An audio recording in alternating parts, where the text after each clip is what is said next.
Good morning. Hope you're doing well. Hope you got a good night's rest and you are ready to jump into God's Word for today. We're still in week 31 and it is July 31st and we are on day 213. So I'm going to just go ahead and jump right in. We are reading out of the book of 2 Chronicles, chapter 29, verses 1 through 36. Hezekiah was 25 years old when he became king, and he reigned in Jerusalem 29 years. His mother's name was Abijah, daughter of Zechariah. He did what was right in the eyes of the Lord, just as his father David had done. In the first month of the first year of his reign, he opened the doors of the temple of the Lord and repaired them. He brought in the priests and the Levites, assembled them in the square on the east side, and said, "Listen to me, Levites, consecrate yourselves now and consecrate the temple of the Lord, the God of your fathers. Remove all defilement from the sanctuary. Our fathers were unfaithful. They did evil in the eyes of the Lord our God and forsook him. They turned their faces away from the Lord's dwelling place and turned their backs on him.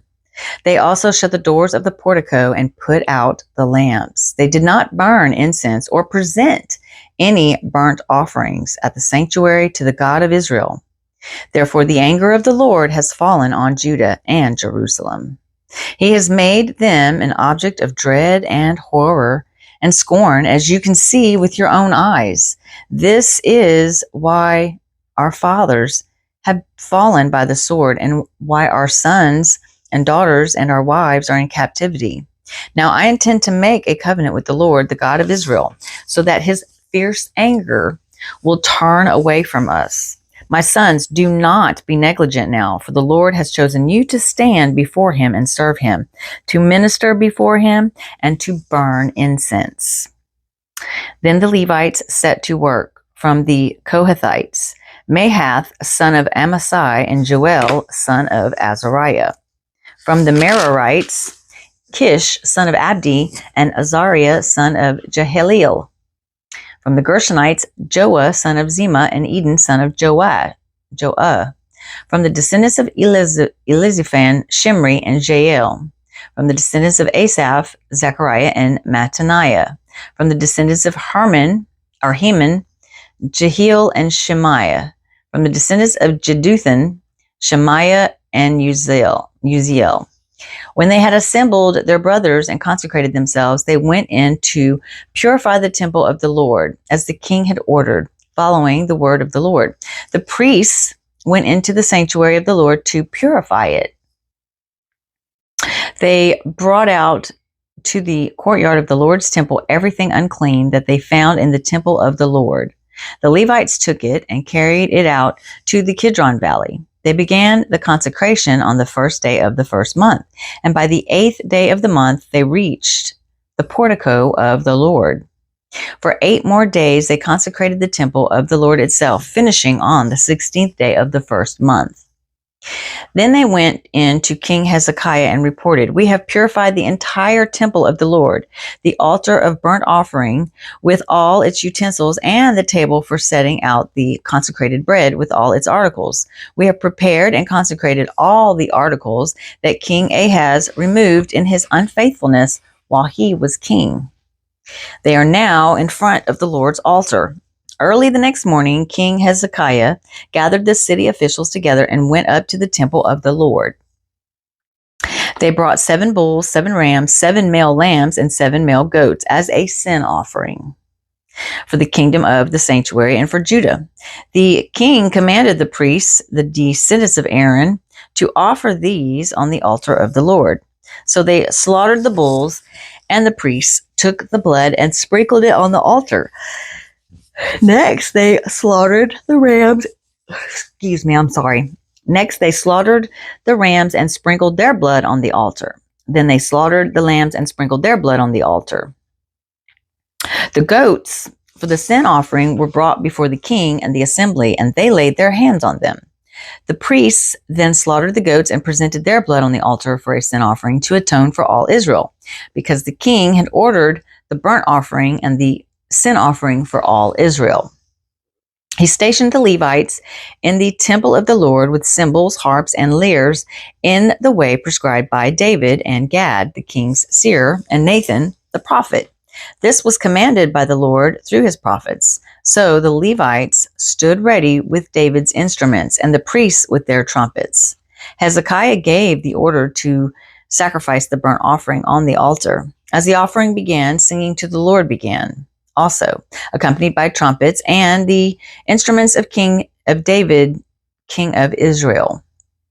The whole assembly bowed in worship while the singers sang and the trumpeters played.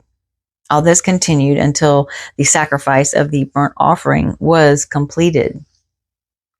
When the offerings were finished, the king and everyone present with him knelt down and worshipped.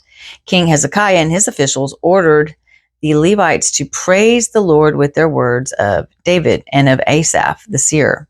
So they sang praises with gladness and bowed their heads and worshipped. Then Hezekiah said, "You have now dedicated yourselves to the Lord. Come and bring sacrifices and thank offerings to the temple of the Lord." So the assembly brought sacrifices and thank offerings, and all whose hearts were willing brought burnt offerings. The number of burnt offerings the assembly brought was 70 bulls, 100 rams, and 200 male lambs, all of them for burnt offerings to the Lord. The animals consecrated as sacrifices amounted to 600 bulls and 3,000 sheep and goats.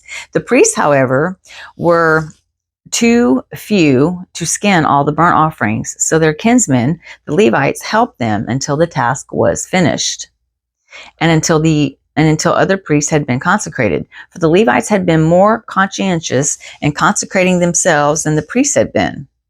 There were burnt offerings in abundance, together with the fat of the fellowship offerings and the drink offerings that accompanied the burnt offerings. So the service of the temple of the Lord was reestablished. Hezekiah and all the people rejoiced at what God had brought about for his people, because he had done so quickly. All right, now we're going to move into New Testament in the book of Romans, chapter 14, verses 1 through 23. Accept him whose faith is weak, without passing judgment on disputable matters. One man's faith allows him to eat everything, but another man whose faith is weak eats only vegetables. The man who eats everything must not look down on him who does not, and the man who does not eat everything must not condemn the man who does, for God has accepted him. Who are you to judge someone else's servant? To his own master he stands or falls, and he will stand, for the Lord is able to make him stand. One man considers one day more sacred than another. Another man considers every day alike. Each one should be fully convinced in his own mind. He who regards one day as special does so to the Lord. He who eats meat eats to the Lord, for he gives thanks to God. And he who abstains does so to the Lord and gives thanks to God. For none of us lives to himself alone, and none of us dies to himself alone. If we live to the Lord, and if we die to the Lord. So whether we live or die, we belong to the Lord. For this very reason, Christ died and returned to life, so that he might be the Lord of both the dead and the living. You then, why do you judge your brother? Or why do you look down on your brother? For we will all stand before God's judgment seat. It is written, "As surely as I live, says the Lord, every knee will bow before me, every tongue will confess to God." So then each of us will give an account of himself to God. Therefore, let us stop passing judgment on one another. Instead, make up your mind not to put any stumbling blocks or obstacles in your brother's way. As one who is in the Lord Jesus, I am fully convinced that no food is unclean by itself. But if anyone regards something as unclean, then for him it is unclean. If your brother is distressed because of what you eat, you are no longer acting in love. Do not, by your eating, destroy your brother for whom Christ died. Do not allow what you consider good to be spoken of as evil. For the kingdom of God is not a matter of eating and drinking, but of righteousness, peace, and joy in the Holy Spirit, because anyone who serves Christ in this way is pleasing to God and approved by men.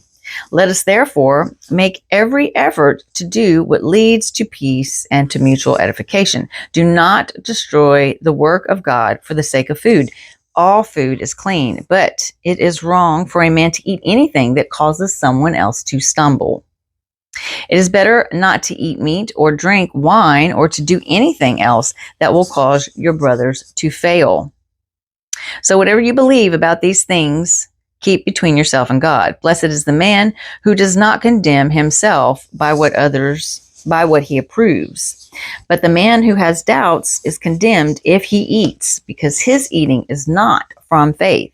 And everything that does not come from faith is sin. All right, now we're going to go and read from the book of Psalm, chapter 24, verses 1 through 10. The earth is the Lord's and everything in it, the world and all who live in it, for he founded it upon the seas and established it upon the waters. Who may ascend the hill of the Lord? Who may stand in his holy place? He who has clean hands and a pure heart, who does not lift up his soul to an idol or swear by what is false, he will receive a blessing from the Lord and vindication from God his Savior. Such is the generation of those who seek him. Who seek your face, O God of Jacob. Lift up your heads, O you gates. Be lifted up, you ancient doors, that the King of glory may come in. Who is this King of glory?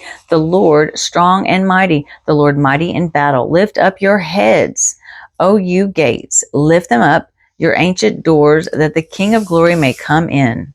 Who is he, this King of glory? The Lord Almighty. He is the King of glory. And last but not least, we have the book of Proverbs 20, verse 12. Ears that hear and eyes that see, the Lord has made them both. Whew. All right, guys. So we have completed today's reading, and tomorrow is a brand new month. We're going into August 1st. We'll still be in week 31, but we will be on day 214. So I will see you tomorrow, hopefully. Hope you have a great rest of your day. Bye.